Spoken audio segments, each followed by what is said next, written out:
Hi, we're Shannon and Jerry Arner. And our dog, Betty White. Your hosts of the Arner Adventures podcast. Could we have named it something more creative? Probably. But it's the name of our blog. It's our last name. We're on an adventure. Yada, yada, yada.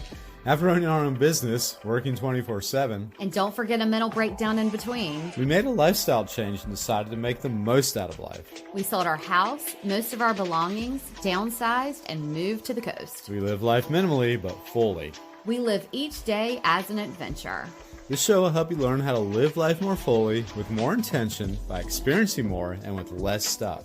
We'll talk about our own experiences, interview others who have much to share by creating a spark in our lives. Some days we'll share real-life ongoings of what we're going through, and others will talk about our favorite flavor of waffle. Come join our adventure. It's the Arner Adventures Podcast. Hello everyone, I'm Jerry. And I'm Shannon. Betty White is along for the ride, and we're back for episode 74 of the Arner Adventures Podcast. Today we have a Spark in Our Lives episode that you are just going to love. But first, let's get to our review of the week. Today's review comes from Cat Biz Coach. Cat says, "Oh my gosh, this podcast is awesome. The stories are amazing, and hosts Shannon and Jerry just feel so welcoming and real. I have picked up so many nuggets and really felt what others were saying as I listened to their stories as well. Definitely a great podcast to put a smile on your face and make you think too." Well, thank you so much, Kat. Thank you, Kat. That is awfully nice. You know, we have a few cats in our life, K-A-T. K-A-T. So yeah. I think I know which cat that is, but, you know, you never know. But despite not knowing exactly which cat that is, thank you so much, Kat. Yeah, thanks a lot. You have no idea what it means for us to see your reviews. It just lights us up. It's a spark in our lives, much like today's guest. Much like today's guest. Today's guest is Hanna Hermanson. Hanna is a fellow out-of-the-norm liver of life. Hanna sold all of her stuff and moved to Mexico. She has been expanding her copywriting business and helps others learn about the systems needed in their business. Yes, it was such a great convo. I can't wait for you all to hear it. And should we just get to it? Let's get to it. So we told you a little bit about our guest, but we can't wait to dig into her whole story and everything about her. Her name is Hanna Hermanson. She is the CEO of Done For You Marketing.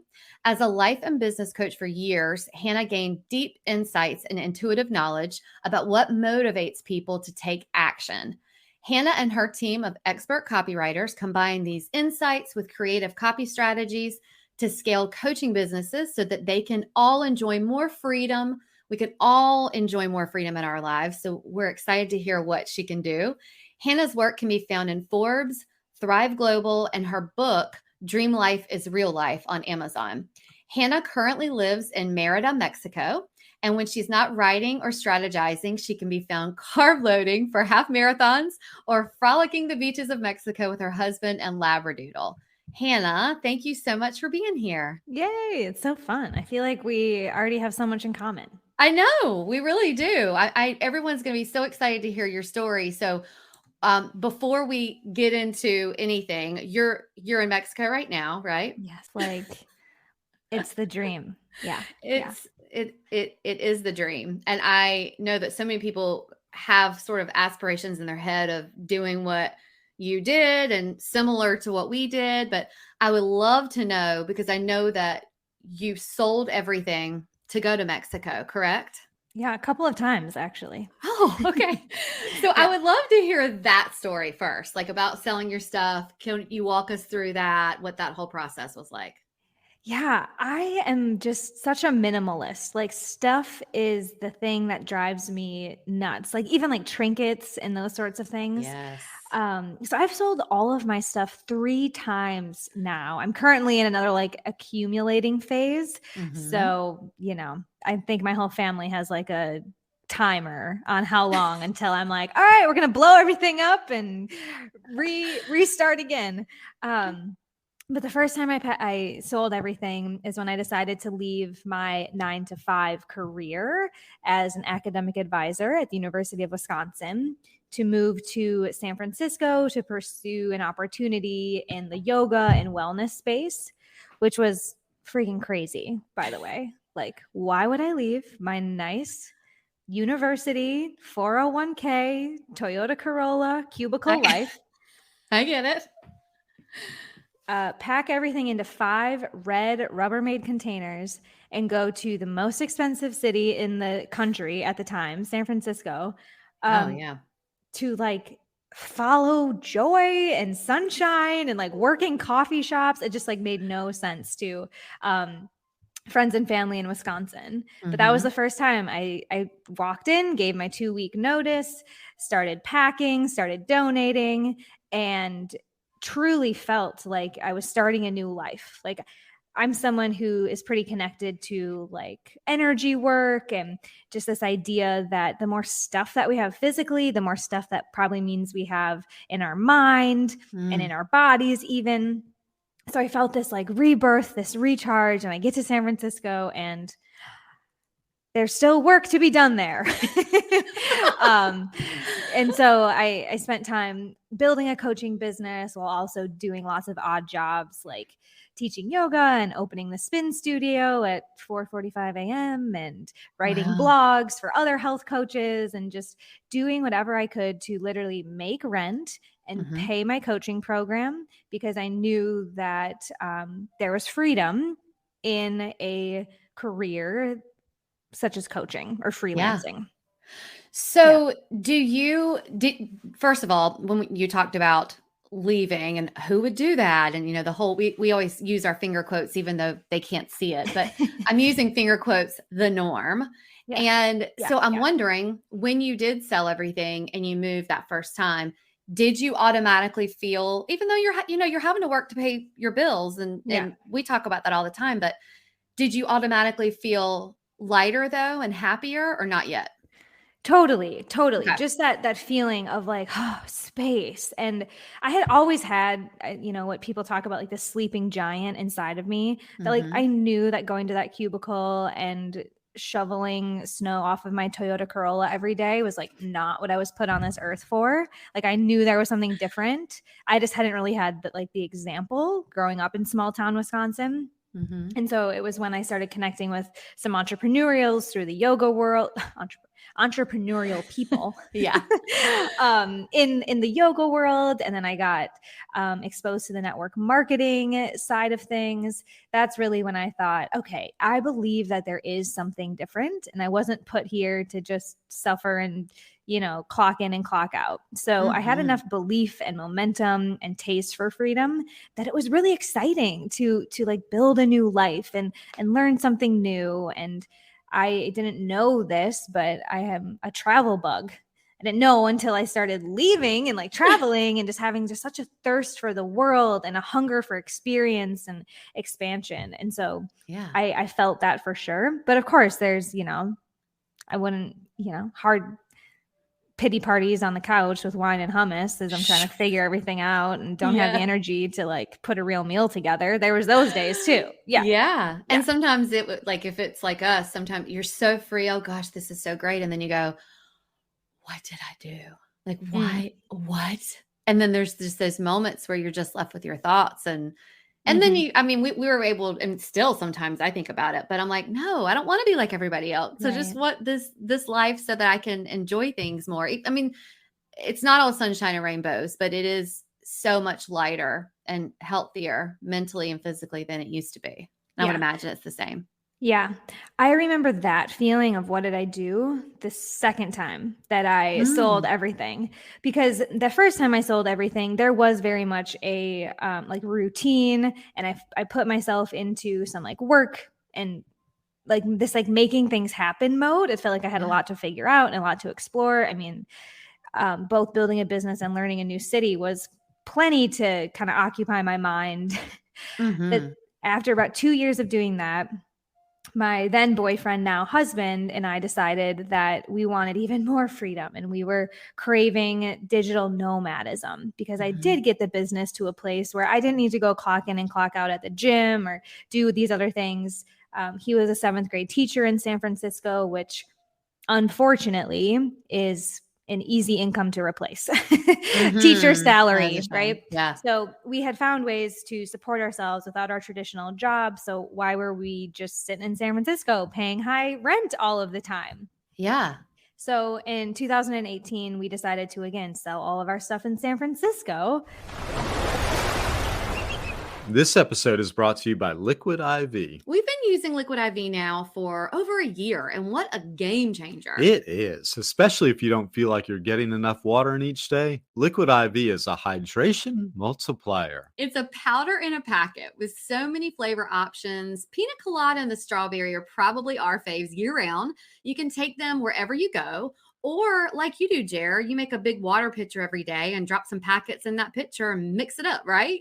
Right you are. Yep, I want my water to work for me. Liquid IV delivers 2 to 2.5 times more hydration than if I were to drink the water by itself. Head over to arneradventures.com/liquid-IV to grab our discount code and get free shipping. That's arneradventures.com/liquid-IV. And now back to the show. Which was a lot less for me, at least, because it was only 2 years in a small apartment. And we went backpacking indefinitely. And we spent a lot of time in Mexico, but we went to Guatemala. We got engaged in Guatemala in our backpacks. That's a whole story, how you smuggle a ring when you only have your backpack, and we're like doing everything together. Yeah. It was in our niece's diaper in a hidden pocket of the backpack that I never found and security never found, but it traveled with us for several months. Wow. We went to China and we went to Cuba and we were all over the place. And that all over the place feeling is when I started to question things, when I didn't have like a stable home base and I didn't have like a routine that someone else was imposing on me. It was really like, okay, well, it's Wednesday. Like we could start drinking margaritas at 10 and I guess I could like work on Sundays because the days don't matter. But after a couple of weeks of just like day drinking and doing whatever you want, I got exhausted because it wasn't that I was ever actually like present in that situation, because it was like I didn't have that like stability of home base or routine or schedule. And so those are the moments that I felt personally the most, what did I do? I'm just like out here. And so I had to, build some systems for myself and find some routine. So I know that experience of what did I do? Yeah. And structure is super important. I mean, even, now I work from home or can work from anywhere. And it's definitely, I think the first thing people ask is, oh, it must be so nice because, you can go to the beach anytime you want, or if we're somewhere else, so you can go wherever you want. And I'm like, yeah, but I still have to work. So I still have to keep a structured schedule more now than I did when I was working, for someone else. Totally. So, yeah. So that's completely different energy, right? Like when you're your own boss. Yeah. I wasn't a very good boss at the beginning. I was just kind of like, screw convention, no rules, I'm free. And then coming to learn through experience that structure is what affords freedom. Okay. And why Merida in Mexico? Like why so is now that? Let's go to the third time I sold everything. Okay. Okay. All right. So first time leaving the corporate job, second time leaving San Francisco to go backpacking. And we ended up doing that for about 9 months before, honestly, we did get exhausted from the constant going, figuring things out. Like I remember being like, I just want to know where I'm going to sleep and then what we're going to have for dinner. Like it was just constantly figuring out the next Airbnb and flights and like just a lot. So we have amazing memories. But then in 2019, we moved back to Sacramento, which is where my husband is from. We wanted to go back with some family health stuff that we wanted to be there for. And then the pandemic ended up keeping us there longer than we expected. But the pandemic, I think for a lot of us, was that kind of gut check of, am I on the right track? Just that massive pause, right? Are we on the right track? My husband and I knew we didn't really want to stay in San Francisco or Northern California, San Francisco or Sacramento forever. And so we started to ask ourselves and do some YouTube binging and researching. And we had visited Merida for about 4 nights while we were backpacking, and we loved it. But we really just kind of skimmed the surface because that's what we were doing at the time. We were just jumping all over the place. And so when we started just asking ourselves, where do we want to be? Where do we see ourselves in the next 5 years?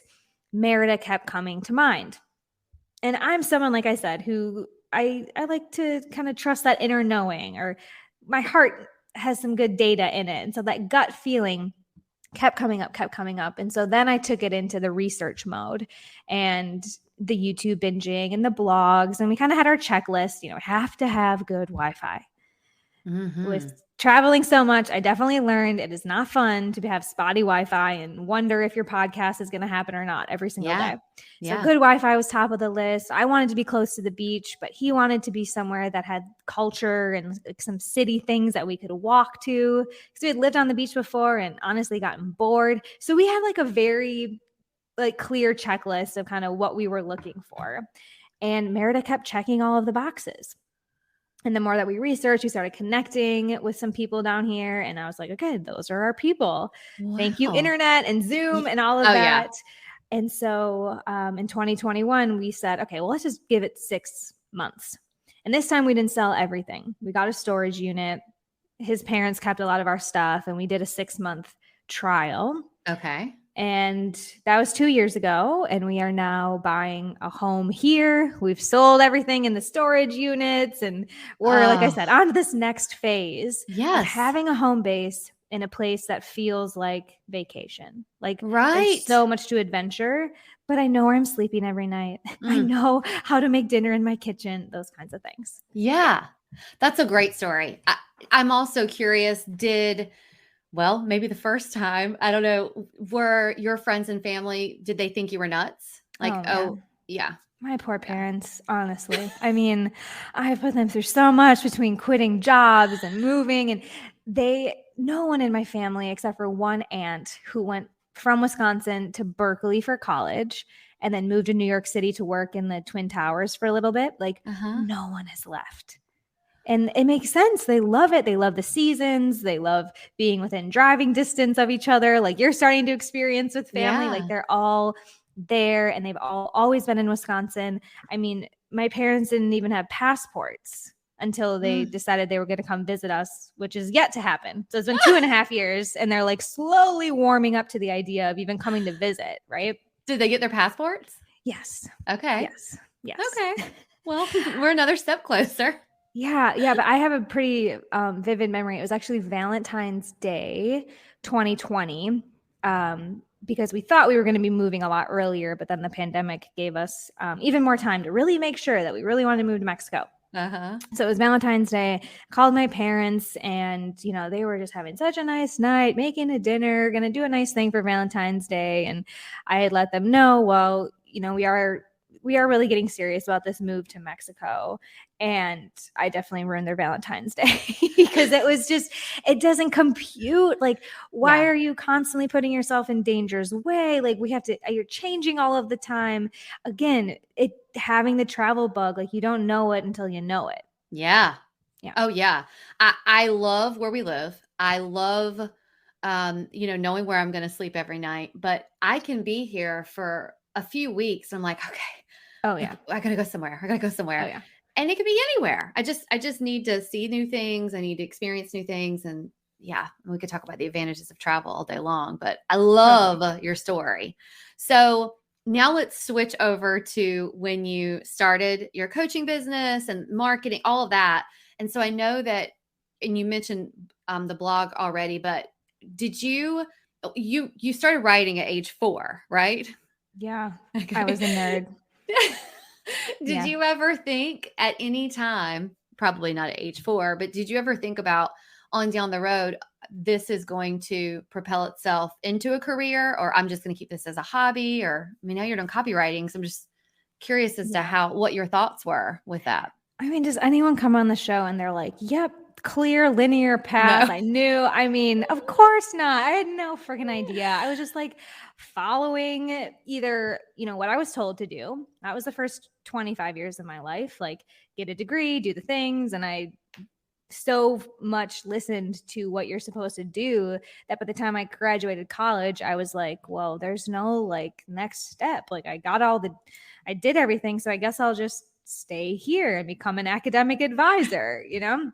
My husband kind of thinks of that too, because he was a teacher, and we both kind of ended college like, well, I know what teachers do. Like I can do that. Like I see it every day. And then the getting into that routine and that cubicle and starting to feel like, oh, this doesn't feel good. This isn't what everyone's talking it up to be. I can't do this for 30 more days, much less 30 more years. Right. So I started playing hooky from my 9 to 5 because I was just so bored. And that's when I started going to yoga. So I had this 10 a.m. Wednesday yoga class that I started wondering, well, how are all these other people in this yoga class at 10 a.m.? Like they're not all pretending they're at the OBGYN like I may or may not be right now in my work calendar. So, okay, there were some grad students and there were some stay-at-home moms, but there were also entrepreneurs there. And then this is where I started to learn about some of their network marketing businesses and eventually got introduced to someone who had a startup teaching yoga and mindfulness in classrooms. And this volunteer opportunity eventually became more of a full-time opportunity that also had the San Francisco location connected to it. They let me go about 2 weeks after moving to San Francisco, but it was that bridge that I needed to say, I'm going to like look for something different. And so it really was just like having the rug pulled out from underneath me. I thought I was going to go to San Francisco and work for this startup, but I went to San Francisco and was given time and space to make it on my own. Right. This episode is brought to you by Southern Oak Artisan. Southern Oak Artisan makes 100% natural soy candles that are not only aesthetically pleasing, but are safe to breathe, since they are made with non-toxic ingredients, and they're not overwhelming like other candles you may be used to. Between morning brew, lemon bake, lavender, there's just so many scents to choose from. Southern Oak Artisan 100% natural soy candles are handmade in our home state here in North Carolina, but lucky you, they ship all over the U.S. Yes, lucky indeed. Head over to arnerventures.com/Southern Oak Artisan, where you can grab our discount code and link to save on your soy candle purchase. That's arnerventures.com/Southern Oak Artisan. It's also in the show notes. And now back to the show. And this is when I started looking at, and I even still have the notebooks of people I was talking to who are like, what would you do for free? What do your friends come to advice for you? Why do they call you at 10 a.m. on a Wednesday when you're supposed to be at yoga? Whatever. Just starting to look at the things that I loved doing, people came to me for, and I could get paid for, right? That classic exercise. And this like yoga teaching and wellness coaching was what really was feeling right. So got certified as a life coach. And what they don't tell you about certifications in any professional place, because I've also gotten certifications in copywriting and yoga, you just have knowledge, but you don't have the like wherewithal to actually do that work because you need clients. You need some business prowess, right? To take your gifts and be able to make a living using your gifts. Right. I mean, the certification doesn't automatically, or a degree does not automatically hand you your career. It doesn't hand you clients. It doesn't hand you anything. It's just, what you're going to do with it on your own, which I think is where an entrepreneurial spirit comes in. If you are meant to be an entrepreneur, that's where you go, okay, how can I do what I love and make money off of it? Like you were talking about. Because all of my fellow like yogis and people who have this like desire to just be on retreat in Bali all of the time, and you need money. And we just happen to live in a society that you need money and you need a way to support yourself. And I have personally come to love money. And I think the more that we have, the more freedom and opportunity and contribution we can make. So I had to figure out how to make money. And I didn't necessarily know, but I did know that I was a good writer and could kind of communicate my journey. So I started, doing the obvious thing. Now it's obvious, but it wasn't so obvious then, of posting in a Facebook group, what I was learning. And I really started to like hone this copywriting muscle that I had always had. I wanted to be a journalist when I was younger, but then I job shadowed a news reporter and I realized I do not want to be a journalist because they get up at like 6 a.m. and they like walk through.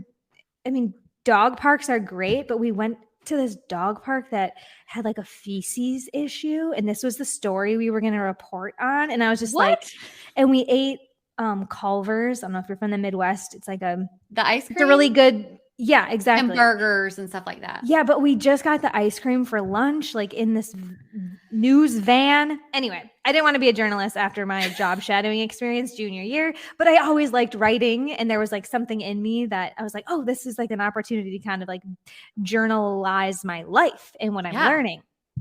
Again, like sounds like I just woke up one day and no, trial and error, waking up, fumbling.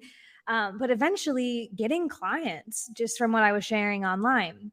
And the more that I did that and the more that my peers and just friends that I had, again, I was at that crossroads of people keep coming to me and asking me, how am I getting clients? And I'm doing it for myself for free. So maybe I can get paid for this. Yeah. And so this is when I really leaned into teaching others what I had learned about business marketing and copywriting and enrolling clients online and running a coaching business. I just started teaching that. And then eventually as my clients grew and evolved and they weren't necessarily at that beginner stage, and I wasn't either, because entrepreneurship, just like travel, is a constant evolution. Yeah. And we're really, what I talk about my career, I'm also talking about like my path in personal development because it is an evolution and it's an everyday learning. But in 2020, decided to grow, like evolve with my clientele and shift into the done for you model, where I wasn't just teaching them how to do it, but I was joining their team, co-creating and just doing it for them. And that has been just a ton of fun for the past 2 years and has allowed me to grow a team, which is a whole nother conversation to have. But yeah. I'm curious, when you were talking about people coming to you and asking how do they get clients, and I'm curious if someone is looking at starting a workshop, an online course, and they're not coaching. They're not coach. Well, I mean, they would be coaching, but let's just say they're going to, I mean, I don't know. It could be that an Airbnb owner is trying to learn is trying to teach other people how to get their Airbnb ready or be an Airbnb owner. But they're like, okay, I'm in the middle of launching this course. Don't really know what I'm doing, but I also don't know how to get clients. Is that something that someone that you would be able to work with as well? Or are you just in the coaching industry? Yeah, I consider courses, retreats. We work with a lot of people who host retreats internationally. But yeah, information. And I call that transformational programs. So coaching can be delivered via Zoom, in person, through a course, on a podcast even. And I've chosen to work with those types of programs or packages because I'm so passionate about personal development and helping people access the tools to live a life of freedom. And that means something different to all of us. For some of us, that means figuring out how to share our gifts with the world. For some of us, that means how to add new streams of income. For some of us, that means how to be a conscious parent. I just want people to be able to get resources. And I know that creating a course and learning how to be a coach is a completely different vocabulary than marketing such a thing. Right. So when you started the marketing business, is that when you, or Done For You, is that when you decided, okay, I'm going to write a book as well? Because you have a book, Dream Life is Real Life. It's almost making it where it's attainable. It's like, hey, this is my dream life and it's attainable. Did you write the book right after you started, or when did that come into play? I wrote that when I was doing the business coaching piece. So 5-7 years ago now. And this is when I kind of had figured out that blueprint where people were like, how do I get clients? How do I get some income in the door? And so that's a great place to go if you're looking at just starting an online program, figuring out what your offer is. That's when that was written. And now we're working with folks who have built their programs, have clients in the door, but really just need more time back. And they want to delegate the marketing aspects to us so that they can live in their zone of genius and create another course or write their next book. Right. Yeah. So if someone is starting out, then they would get a lot out of Dream Life is Real Life. Yes. If they're trying to start their course or whatever. Okay. Totally. Okay. Got it. And we're going to link it in the show notes as well. Okay. So when you're writing, and I'm thinking that's still your passion. Do people still come to you and ask you, can you write my blog for me? Or is it like copywriting for their websites, or is there certain types, or just all of it? Yeah. So I'm someone, like I said, I'm passionate about the mission and like what it is that we're marketing or message that people want to get out into the world. And so we do personalized packages around your brand, your goals. So I kind of mentioned this like woo-woo-ness in me. So we leverage both strategic marketing strategy as well as alignment, because a lot of people think they need a blog, but like they're not actually aligned with writing or maintaining a website. Mm-hmm. Other people are like, everyone's telling me I got to go on TikTok, but I don't know how to dance and I don't want to show my face, right? So we come up with sort of a personalized marketing strategy that aligns with the business owners. So for some people, that is like an SEO website and a consistent blog and some email marketing. This episode is brought to you by Base. Listen, if there's one thing that bugs us to no end, it is traveling with someone who checks their luggage. What a waste of time and money. First, you should just take less, and you can grab our travel prep list at arneradventures.com to pack smarter. But one of the best resources we use is our Base carry-on rollers, which allow us to carry everything we need. And since it's the carry-on size, you don't have to check it. I think the most common questions we get from people is how we avoid checking our luggage. And we always say, pack smarter and Base. Head over to arneradventures.com/base. That's BEIS to grab the link to save $15 off of your first purchase. You're not going to regret this purchase. Our family and friends and anyone who travels with us now has Base luggage. Really, because they got tired of me complaining about them wasting my time. That is arneradventures.com/base to grab the link there. It's also in the show notes. Happy travels. And now back to the show. Because that works in their life and with their design. Right. But for others, it's helping them with Instagram captions and pitching podcasts so that they can, reach a new audience. But it's my job to understand what these different platforms are and train our world-class writers to know what's working on LinkedIn for the coaching space, what's working in blogs, and then helping, our clients get the right marketing assets in place. So it's personalized, but there's a theory and sort of a method for where we're seeing most coaching programs being sold. I'll list them off. Doesn't mean everyone needs to be everywhere.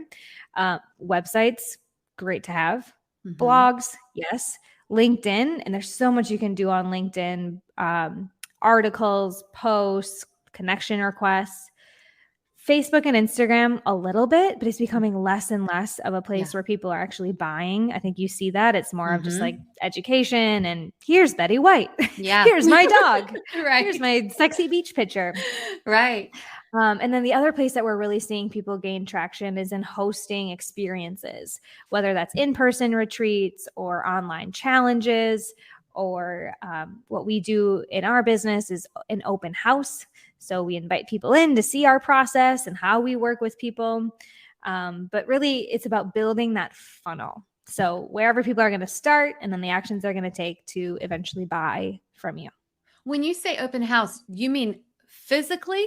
Or do you mean? I'm not the type. Okay, I was like, and everyone can come down here.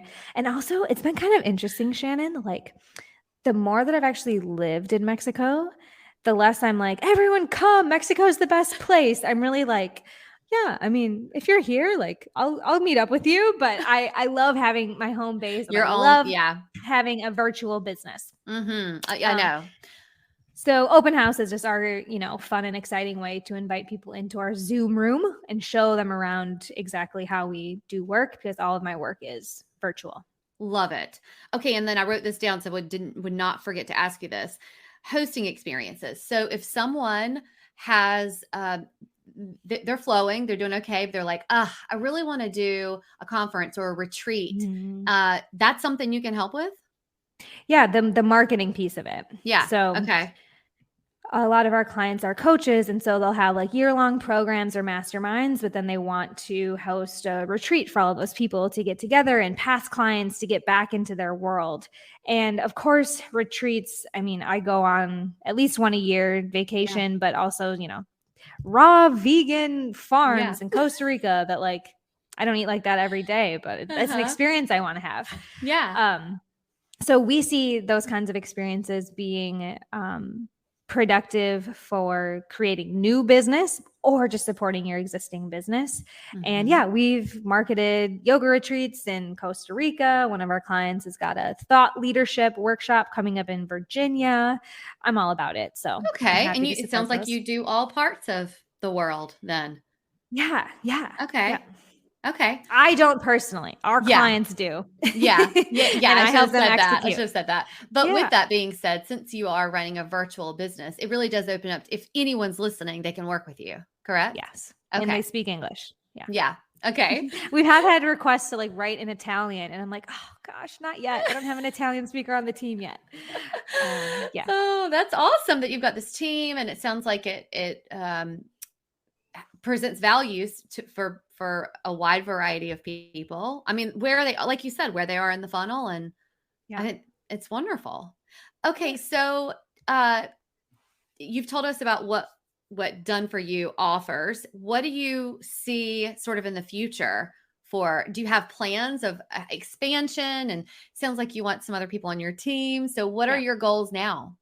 Yeah. So right now I've got a team of 4, and it feels so fun. And every day we talk about how we are building the rocket ship in midair. And I think most entrepreneurs can like relate to that, where it's like, we're doing it. We've got things going.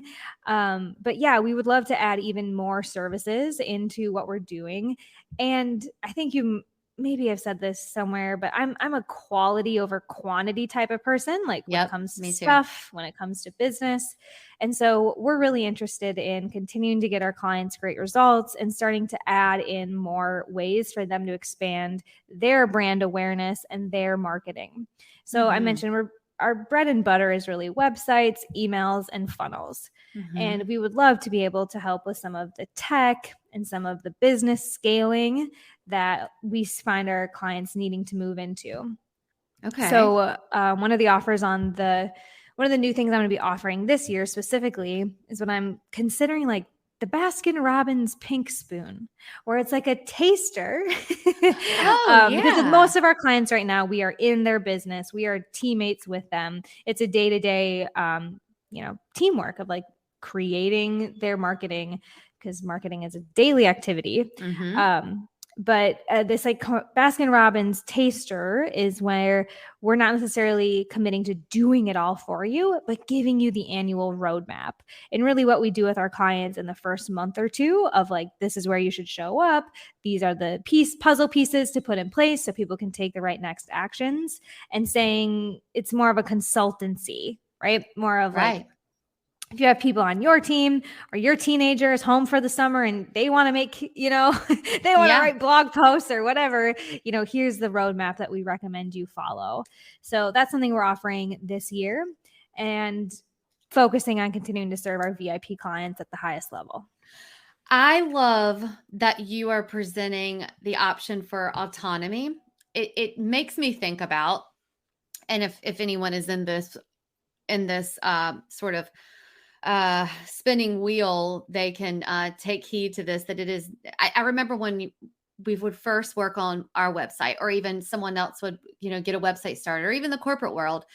So many people who want to well, I'm sure they want to help, but they don't teach so that someone can do it on their own. And I think it might be, this is just Shannon's opinion, I think it might be almost like scarcity, where if they need me, I'm going to have more business. But what I like is, the guy who helps us on our website for tech stuff I can't do, some back end coding stuff. I love that he will say, do you want to know how to do this so you can do it next time? I'm like, yeah, saving me money. And so what it does is it garners this trust with him that I can call him and say, hey, can you do this? And sometimes I do want to know. Sometimes I don't.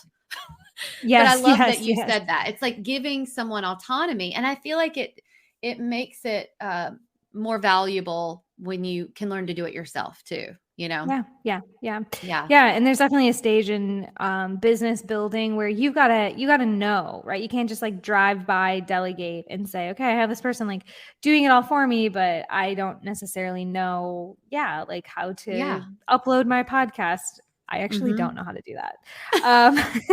As you say this out, because I have become very inspired by the power of having a team and delegating. Experts.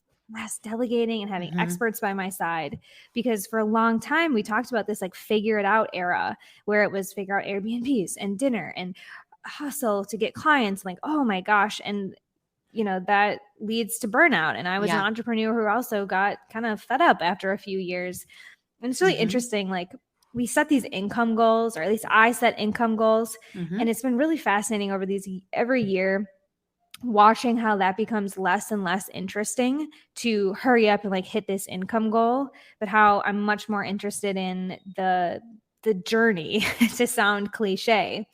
And the more that I have amazing people next to me on the journey, and it's not just me figuring it out, but I have people who are there every day, like full-time people who are available to collaborate and share their expertise, it really has elevated my lifestyle, because I'm able to live in my zone of genius and trust that my teammates, like, you're here because your zone of genius is the tech and podcast production, and I want you to just enjoy that and not necessarily yes to what you're saying with being taught, but I'm kind of at a point where it's like there are better people to make my earrings and better people to do this for me. Well, one of my questions, and you may have answered it, was one of the biggest struggles as an entrepreneur is, or even any business, but small business owner, is avoiding that burnout and taking practicing self-care. And I mean that everybody throws out self-care, but I really do mean practicing self-care. So you talked about having systems in place. You talked about having your team. Yeah. Is that what sort of keeps you, your mind where it needs to be and to prevent burnout? Or do you have other things that you can recommend? Yeah, it turns out I just need like 11 hours and then I'm good to go. Like 11 hours a day. And then I'm like good to go do the things, because I'm at the point now where, and Mexico has contributed to this so much, where I'm just lifestyle first. So thinking about work as not what I wake up and do, but like what I do when I'm inspired. And that did take having systems and having a team in place, which does take initial cash flow and, clarity on what you're offering and clarity on your ideal clients. But now we're at a place where the business is running like a business, not like a constant thing that I'm like baby, that I'm just like, I don't know what to do with this all of the time. And it's never ending. Right. But to have systems and a team in place, absolutely. Because it's taken so much of the energy off of my plate. You and I can both go figure out bookkeeping and hashtags and like, commit all of our energy to that. But I would rather be, exploring cafes and having lunch on the beach and being supported. I wrote down what you said, lifestyle first. Anyone can benefit from that motto. Yeah. Totally. And so what that looks like for me is waking up in the receptive mode. So we've heard this, don't check your phone first thing in the morning. But I'm even receptive to like how the day is going to unfold. So giving yourself that space. And for those of us who are listening to this, we crave freedom and we don't want to be boxed in and we don't want to be stuck to the same old routine every single day. And so giving myself like space in the morning. So today I drank coffee and I felt inspired to like wash some dishes and listen to a podcast. And then I did want to come to work and I had some ideas I wanted to share with the team. And of course, there's meetings in the day, right? We talked about how that structure can afford freedom. But for those of us who want to contribute and create and have a business or have an impact or have a job and feel that sense of freedom, I highly encourage you to just give yourself permission to wake up in a receptive mode of maybe not knowing exactly what's going to happen today. Or, I used to live by a color-coded calendar and there was no space for creativity or fun or spontaneity. And that's what I loved so much about traveling. And so now having home base, and yes, there's some hours in the day where I'm online doing this, but I at least can wake up with some curiosity and some freedom. Yeah. And that feels like self-care to me. Yeah, that's great. Okay, so let's get to your fast 5 questions. No pressure because they're usually not fast, but we're going to get through it. It's this or that. Okay, so number 1, social media or blog? Blog. I retired from social media. I don't post anymore. I have so much more mental real estate. It's amazing. I say every year that we're going to do that because I want, you want, if you're running a business or you're an entrepreneur, you want the traffic to your blog. You own your blog. You don't own anything else in the social media land. So I love that. Okay. Number 2, walk on the beach or hike in the mountains? Beach. Always be anything on the beach. I like hiking, but I'd rather do it on the beach. Yeah. Okay. Number 3, sunrise or sunset? Oh man, sunset. I am a morning person, but like we talked about, like I'd rather be available for the sunset because it just feels like the day is done. There's this kind of like a ritual to it. Whereas right now with sunrise, like I kind of want to sleep through it or like go clean my dishes. Like what the heck happened today? So that's where I'm at right now. And number 4, look, this is just because where you are, we're just curious, tacos or burritos? The hardest question. Okay. Because of where I am, I will say tacos because it's hard to find a good burrito here. It's not like a local thing. Burritos are very Tex-Mex. So, yes. So San Francisco has got the best burritos in the world, in my opinion. It's not really like a Mexico thing. Here, they're kind of meh, but the tacos are what you're in Mexico for. Okay. Now, this is not a this or that. I just have a question. Jerry and I love Mexican food, like authentic, real Mexican food. Yes. Is every restaurant Mexican food?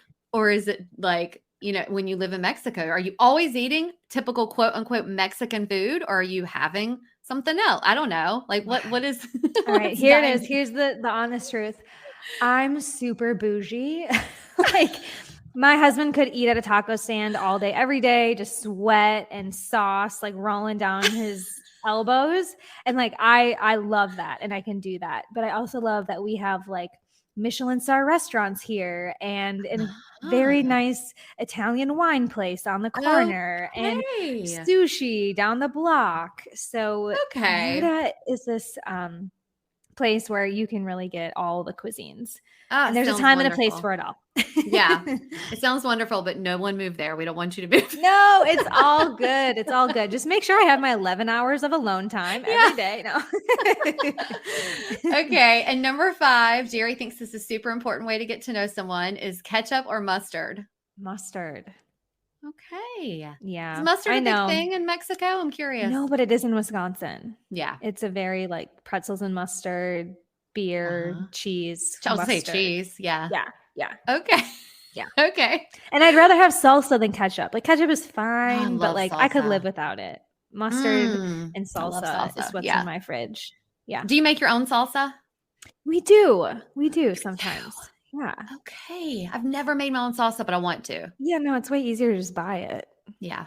But I do want to do it. I want to like say, oh yeah, I made that salsa. It doesn't last long. That's the thing. That's true.